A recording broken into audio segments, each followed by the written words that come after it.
Okay, we're recording. Okay, we're recording. Joining me today, Aloe Blacc. Hey. How you doing? I'm good. I'm good. Where are you today? Today I'm in Los Angeles. Nice, nice. Has life been in Los Angeles over the last year, both as you, the human being, and the creative? Oh, wow. So being in Los Angeles has been great because there's plenty of sunshine. So over the past year, I was able to still socially distance, but go to the beach, go to the mountains, hang out with my family at the park. And it's also been, as a human being, it's been tough because, my daughter is in school, but she had to do Zoom classes, which is not, not conducive to young folks being on the computer all day and not having interactions with their friends on a regular basis.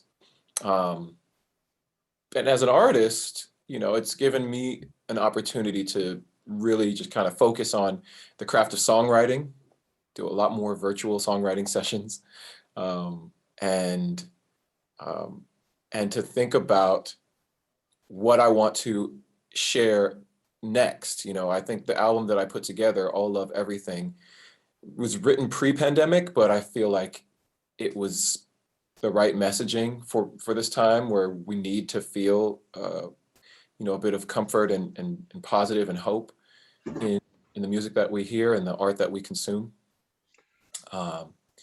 And I think as an artist, it's been difficult because I enjoy performing live in front of a live audience. Sure. And, not having that communication, that energy, and that relationship with the live audience has been something that I miss. So, it's complicated. It's coming back soon, hopefully. Fingers crossed. Fingers crossed. Sure. Well, I'm going to start your playlist, and I'm going to ask you for track one for the song that you regard as having the greatest ever intro, please. Yeah, the greatest ever intro, Michael Jackson's I Want to Be Where You Are. This song starts off with a harpsichord and just the most amazing string arrangement, and some amazing energy. Even though it's a soul song, it has this kind of classical music and classic historic fare to it. And you touched on something a moment ago as well, where you said about the art and the craft of songwriting. And so I always like to ask musicians this question. The way that people listen to music is far different now to obviously when it was when Michael Jackson put that record out, and just in the last sort of 5-10 years, alone, we've seen the way that people ingest their music is mainly from sort of streaming sites now, and the days of devouring a piece of vinyl, or although it's coming back in sort of little bits, it's still predominantly a very fast-paced world. And as I'm seeing with my own children, just how quickly their thumbs are flicking and their attention spans seem to be getting shorter. I just wonder, I've gone a long way around asking this question, but the fact that music does seem to be so saturated, there's no journey to find it now. It's there. Anything you want at the flick of a switch. Has that impacted on how you songwrite and the intro specifically? Wow. It has definitely impacted the intro. I recognize now that, people's attention spans are much shorter, that the consumption model of music is way different than when I was growing up. And, I try to get to the lyrics right away rather than have an extended introduction. But, I have found that it really depends on what kind of artist you are and who you are in the music business, because some of the younger artists nowadays have been really taking advantage of the intro and extending their intros to get past the 30-second point before they start their lyrics, because they know that monetization on the streaming services begins after 30 seconds of listening. Right. Oh, that's interesting. And so for me, I feel like they can do that because their songs are much slower. So the the progression from first note of music until the lyric has more time within the musical structure, the bars that are there. For me, I'm still making music in a way that I feel like if I can get to the lyric first and impress people who are first time listeners with my voice and the words that I say, they'll be interested to hear more. And so that's the game I play. Okay. Well, I'm going to take you back now. For track 2, I'm going to ask you the first song you remember hearing that had an emotional impact on you, please. Yeah, Quincy Jones's Secret Garden. Now, Quincy Jones didn't perform on the song. He was the producer, but it was an album project that he had put together and had multiple artists on this album project.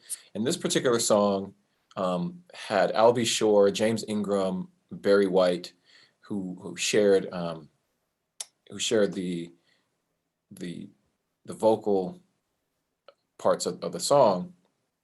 But the emotional impact was, I was in elementary school. I had a crush on a very cute girl in my class. And at the end of the year, I had failed to express to her my undying affection. And so I felt like I'd missed my opportunity. And I just remember the last day of school, like at home, bawling tears, crying that I never asked her to be my girl.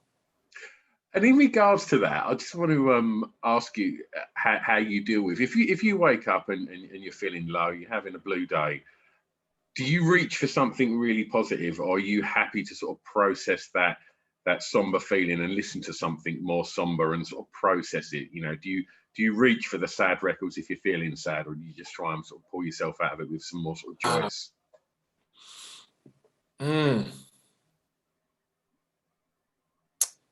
That's a good question. I think I do reach for the somber songs to help, I guess, externalize the emotion.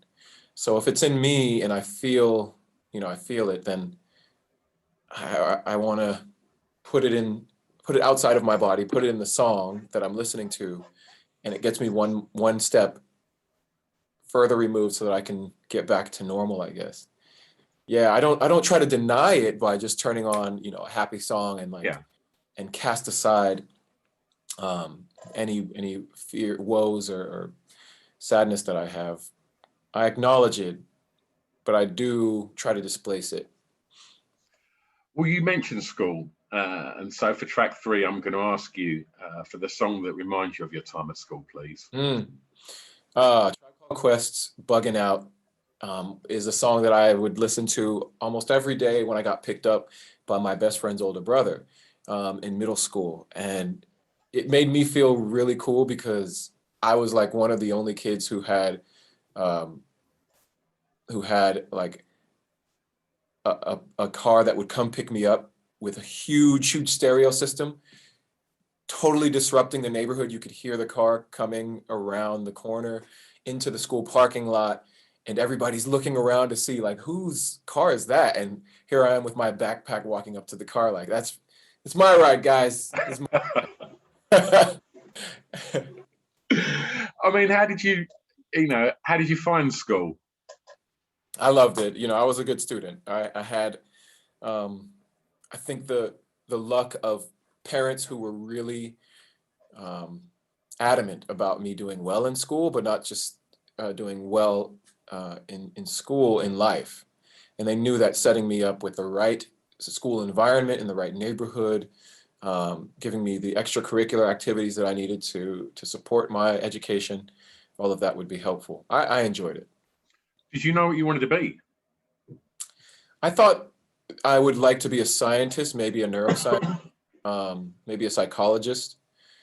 Those were the things that I was thinking about, something related to the mind and thought. And so music wasn't on the agenda at this point? No, music wasn't on the agenda. Music was just a passion. It was my pastime. I was writing lyrics. I thought, I'd join a hip hop group and make songs for my friends. And I did. I mean, would you say you was a confident kid? I'd say I was pretty confident. I had a lot of friends. Everybody at school treated me well. So I had, I think, a very good support system around me. Yeah. And you've chosen a career in what is famously quite a ruthless and difficult industry to achieve the level of success that you've had. Would you say you're a driven person? Driven? I don't know if I'm driven. I doubt that I am. I find that I'm quite lazy. Really? And I think that I rest on my laurels a lot, but my laurels are quite efficient. So I learned process, and I'm good at understanding systems, and I can use that understanding and kind of, by my access to learning things quickly, I use that to my benefit. Staying in the formative years for this next one, I'm going to ask you, please, for the first song you remember buying from a record store. So the first song that I bought personally from a record store was the cassette of Nas's Illmatic album in maybe '94. I was a freshman in high school. I had my own money. I was working at the lunch lines at school. So helping other kids when it was lunchtime, I was selling them the food that they were going to eat, and the school would pay me to do that. And with my money, I purchased the music that I liked. And this particular album is still one of my top albums of all time, especially of hip hop. This is normally the track where someone says something really embarrassing, and you've pulled out one of the greatest albums of all time here. So that's a solid choice there. And I mean, also sort of touching on records, was there records on at home growing up? Did your parents play was there music on at home all the time? Sure. Yeah, my dad had a big stereo system, and on his stereo system, he had this placard that had a inscription that said, "If you value your life as much as I value my stereo, keep your hands off." Records from soul records and pop records, and then there was music from their home country, Panama, that I grew up listening to.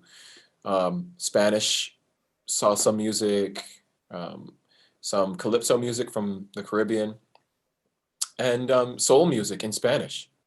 Really beautiful soul music. I always wanted to cover the songs that I grew up hearing that sounded like American soul, but very much steeped in the cosmopolitan Panamanian culture, the mixture of people that came to work on the canal and then made music.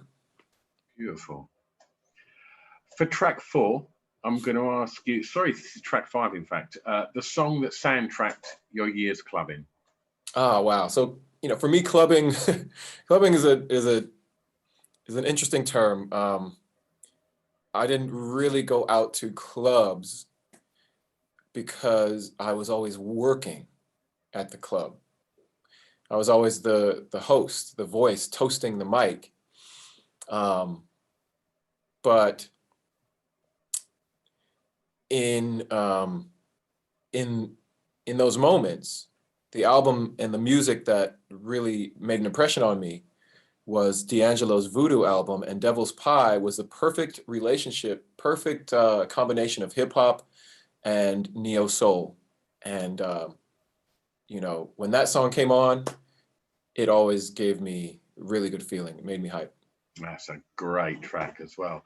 I just want to ask, you said you was there sort of like, you know, hosting the mic, and you know, that takes confidence. And obviously as your career's progressed, you played, you know, to audiences of thousands, and probably been in many rooms with many of your heroes and legends of your industry. Do you ever get that pang of like imposter syndrome? Do you ever feel that? Do you ever think like, wow, I'm here. This is like, should I be here? I mean, obviously you've earned everything that you've achieved, but I think it's a natural human thing to sometimes just kind of go, wow, am I really here? Do you know what I'm saying? I feel imposter syndrome maybe once or twice a day. Oh, so, really? No. But certainly when I hear other brilliant singers and brilliant writers, I think to myself, there's who don't have a platform.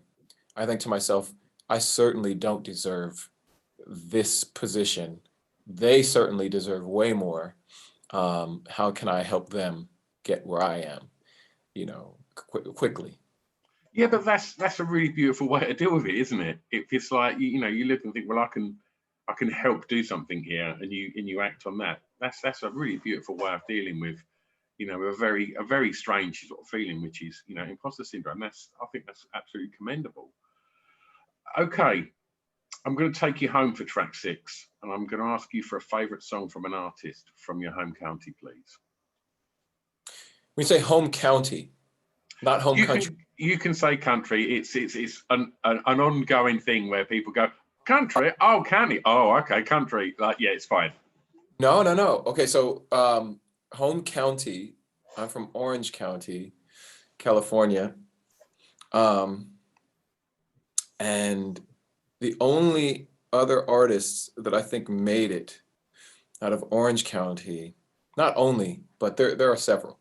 One of the biggest would be Gwen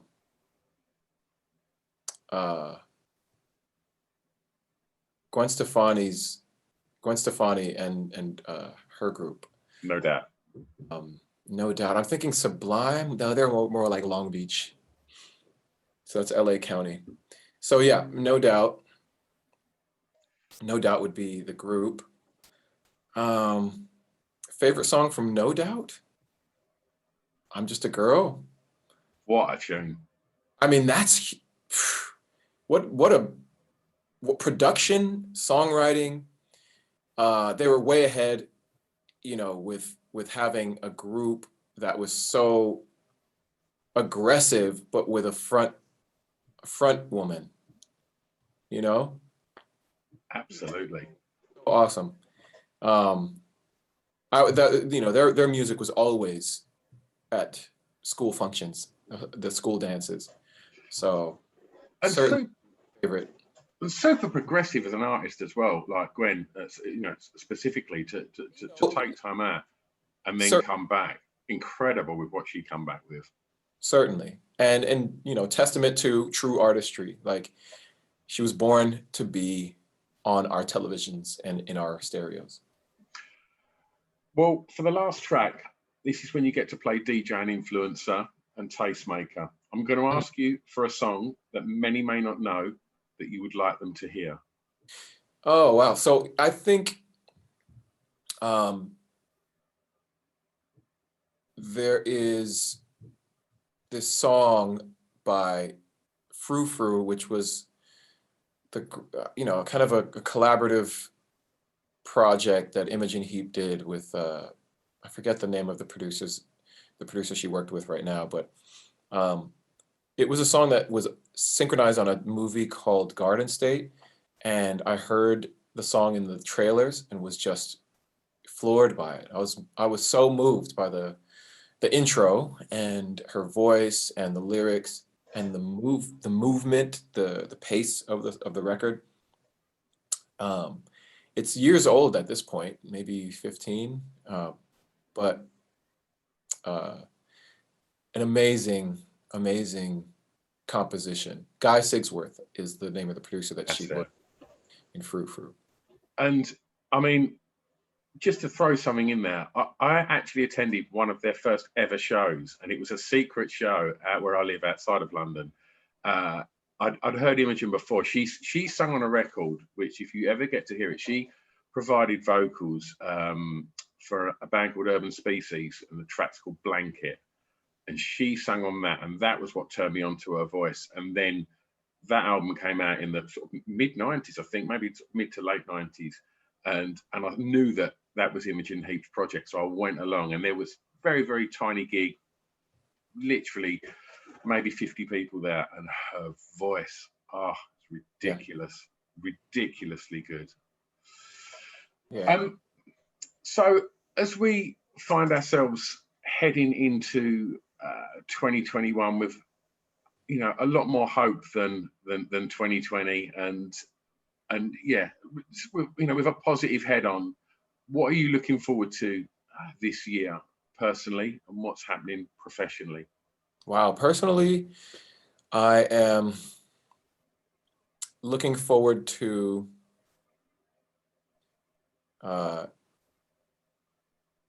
I don't know how to separate personal and professional, but personally, I'm looking forward to spending much more time with my family, getting out to Australia if we can.